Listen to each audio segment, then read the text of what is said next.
Good evening, everyone. So, I am Altelmin Belaro from Batch 4. So, yung topic po natin today is all about the New Covenant Community. It is the Assembly of Christ. So, ito na po yung pinaka-last chapter natin sa special series na isinagawa ni Pastor Russell na kung saan ang title po ay Paano Lumalim sa Biblia. So, meron po tayong first dito na sabi ni Pastor Russell, which is the John 13 verse 34 to 35. And then, babanggitin ko lang po yung lahat ng covenants na pinag-aralan po natin in the past few days. Number 1 is covenant of redemption, covenant of works, covenant of grace, Noahic covenant, Abrahamic covenant, Mosaic covenant, Davidic covenant, and Messianic new covenant. And lastly, we have here the new covenant community. So, ano nga ba tinutukoy dito?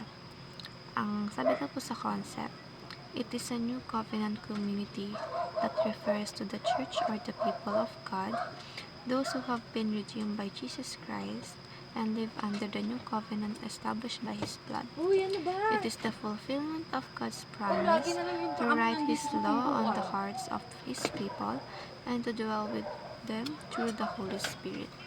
So, paalala lang po, or reminder po sa bawat isa na ang church raw po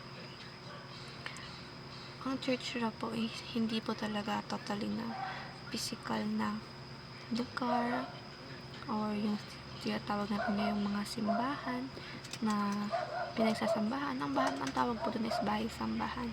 Pero ang church po na tinutukoy dito ay yung tayo mismo bilang tao na mayroong relasyon sa Panginoon. So, ang tinutukoy po dito is tayo bilang church na meron tayong magandang relasyon sa Panginoon.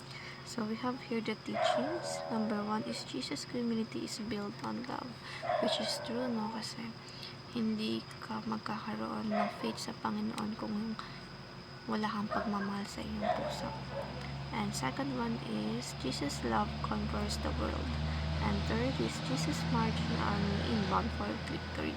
So, pinaglalaban tayo ng Panginoon sa kahit anong hirap dahil sa patong-patong nating kasalanan.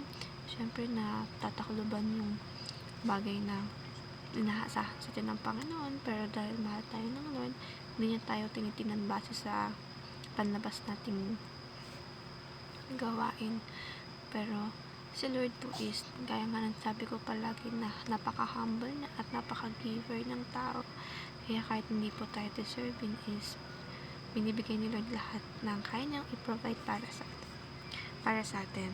And the applications here is choose the hardest path, which is love. Choose to love in order to win God's approval. And choose the path of Christ, loving the unlovable. So, ang sabi po dito, no, kaya nga sabi dito na loving the unlovable. So, kahit na yung mga taong hindi ka mahal-mahal, ay matutunan nating mahalin. So, hindi po ito yung sinasabi ng Panginoon, ito ay pinag-uutos. So, kapag pinag-uutos po is dapat na ginagawa.